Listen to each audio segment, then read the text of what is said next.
سلام علیکم، روز همگی بخیر. گرافیک دیزاینر اگر باشین، یک کمپانی هست در استانبول که احتیاج به گرافیک دیزاینر دارن.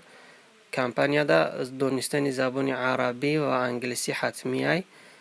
خوب اگر چیش داشته باشی با فتوشاپ و دیگه پروگرامایی که در فتوشاپ دخالت دارن، گرافیک دیزاینری که بتونی ای دور، یعنی که ای آنلاینی شرط نیست که در روی ترکیه هم باشی، با کار قبولت میکنن. میتونی که شرط و شروط دیگه تفصیلای بیشتر ای خودی همه آدمو بپرسی.